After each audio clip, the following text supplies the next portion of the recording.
lecture 16, part 1, and we're going to continue from the previous lecture and move on to informed search. So last time we talked about uninformed search, not uniform search. Sorry about the spelling. This is uninformed search, which means we're not informed. We don't have information about the states. So we're just given what are the successor functions, what actions can I take. So basically the best thing we can do is search through all of them in some particular order. Here, informed search means for each of the state, we know which ones is better, which ones are closer to the goal. So we have more information about these states. And these information are given as a heuristic cost function. So the heuristic cost is basically an approximation of the cost from the current state to the goal. So we'll use some notations. So first, the cost of the path starting from the initial state to the current state, let's call it G of S. So in the previous lecture, we assume all the costs are 1. And here, we're not going to do it. We're going to assume the costs are arbitrary and the sum is just G of S. So if the costs are actually 1, G of S is just the length of the path. And then next, we're going to say the cost from the state, the current state to the goal is H star of S. We put a star because we never know it. It's the optimal one, but we don't know what it is because we don't know where the goal is. So that's just a notation representing something that we don't know. And something we do know is a heuristic, which is approximation of this. So the approximation may not be correct, so we may just guess completely incorrectly, but it's some kind of guess, and hopefully for some particular applications, for some particular games, there are some good heuristics, and I will actually talk about those in part 3 of the lecture, of some examples of H that's kind of intuitive. But in the first 2 parts, we'll just assume these H are given as numbers for each state, and we know this information, and hopefully they are good approximations of our actual cost from S to G. So put all of these in a diagram. We have the initial state here, we have our current state in the middle, and some goal state at the end. Then G represents the sum of these edge weights. Say this is the first weight, second weight, and so on. So the sum of these is called G of S. And then the same thing happens with from the current state to the goal state. We call this H star of S. However, we don't know this, so we're going to approximate it. We either approximate by something like either slightly longer or maybe slightly shorter, which I don't know how to get it, but just say longer, and we have this H star of S. I mean, no star. So H of S is our heuristic that we know. So basically, we know G of S, and we also know H of S. We don't know H star of S. So there are 3 possible approaches that we're going to use. The first one is we don't really care about the heuristic. We just use G, and we expand the nodes with the smallest G first. So we are expanding in terms of which one is the shortest so far, and we try these ones first. And the resulting search algorithm is called uniform cost search, UCS, which we'll talk about in this part. And in the next part, we'll talk about what if we only use the heuristic. And that resulting search algorithm is called best first greedy search, usually just called greedy search. So B is not breadth first, it's best first greedy search. And the name greedy suggests that it's not going to work, and indeed it's not going to work. The reason is the heuristic may be wrong, so we may not be able to get to the goal state very fast because of these incorrect heuristics. And the last one, that's actually the best one, is we can combine these two and we search the state with the lowest sum of G and H. So basically we search according to the estimated total cost of the path. That will be the idea, and the search name is called A search. So it's the worst possible name something can get, but we are stuck with this.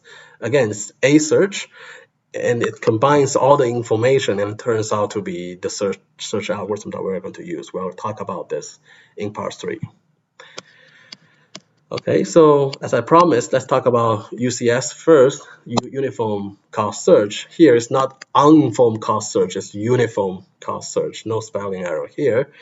And as I said, we're going to expand according to the G. So we start with the path with the lowest G, and then we keep expanding that way. So the way we implement it is exactly the same as BFS, except for we are using a priority queue, and the priority is based on the value of G. And it turns out it's equivalent if the cost is 1. It's equivalent to BFS if the cost is 1. And if you have taken 577, then it's also called the Dijkstra algorithm. And it's presented slightly differently, but the idea is the same.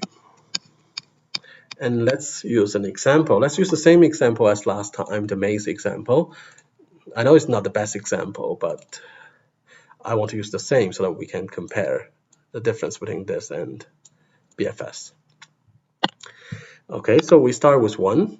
Let's keep track of a queue. This time is a priority queue, and we need to keep track of G of S. So we're most likely going to add at the back. So let's start with 1 here. And the cost so far is 0. So no cost yet. I haven't moved yet.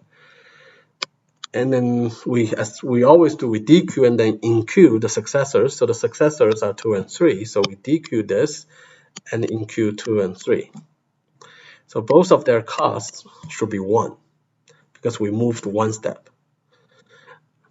And now we can continue. So it doesn't matter which one we expand first, next. Suppose 2, then we're going to add 4. And the cost of 4 is moving to 4 from 2. So a subscript means 4 is from 2. Let's write a subscript here as well. So the cost is adding 1. So we have 1 here. So it's 1 add 1. So it's 2. Let's just write 1 add 1. Okay, so now there is a difference. We are not going to expand 4 first because this G is larger. So according to the priority queue, we give priority to the nodes or the states with the lower cost. So we are going to expand 3 now. So now it looks like BFS. And when we expand this, we are going to move to 5 from 3. And it's again 1 plus 1. And now we're going to do basically the same thing, expand 4, and then add 6 to it. 6 is just 2, 6 from 4, so it's whatever 4 is, plus the new distance between 6 and 4. So suppose the distance is not 1, we just add whatever that number is, but here we're assuming each step is 1 unit, so we're going to add 1. And this becomes 3, so putting the priority queue, it's after 5. And then we get rid of 5 and add 7 and so on. So basically, the result is exactly the same as BFS, but the procedure is kind of more complicated because we need to keep track of these values. So as I said, this example is not a great example to show what this search algorithm is. So let's talk about another example. We'll do a lot more examples in the actual Canvas lectures. So let me try to get one first example. So in this diagram, there are these H's. We're not going to use these because we're focusing on UCS at the moment. So let's actually talk about this. We start the queue by the starting point A, and the cost of A is always 0. So at the beginning, nothing happens. Then the next step is dequeue A and enqueue all the successors. What are the successors of A? A can go to B, A can go to C. So both B and C.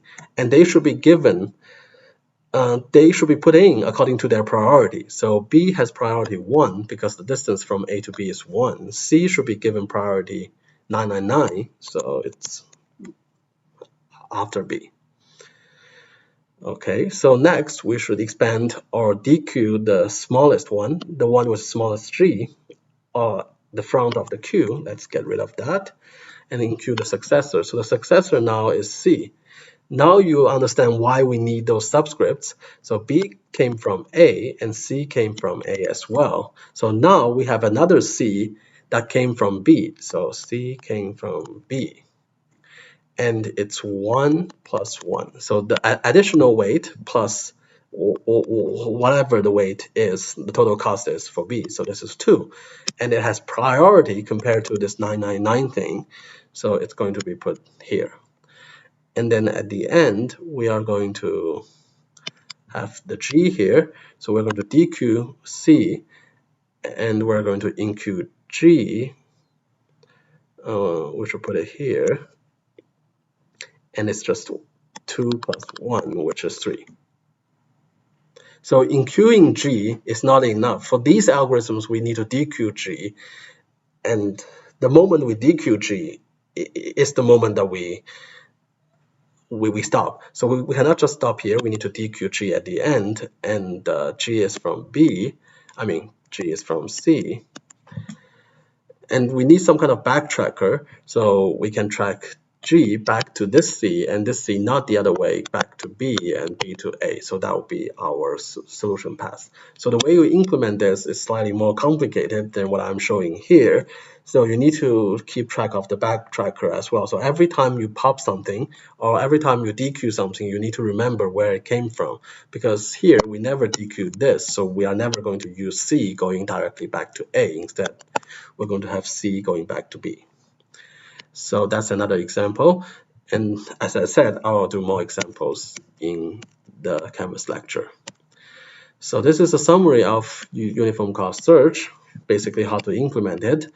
And the important thing is the performance. So it turns out UCS, the uniform cost search, is complete. It always finds an answer.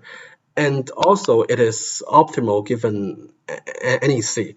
So as you saw in the previous example, you can see that it actually compares all the costs so far and only pick out the least one, reaching any one of these states. So using that logic intuitively is kind of always getting the optimal one. So I'm not going to give a very rigorous proof. And if you want to see it, I posted some notes from Professor Jerry Drew, and he has those proofs. And also, I think they cover it in 577 as well.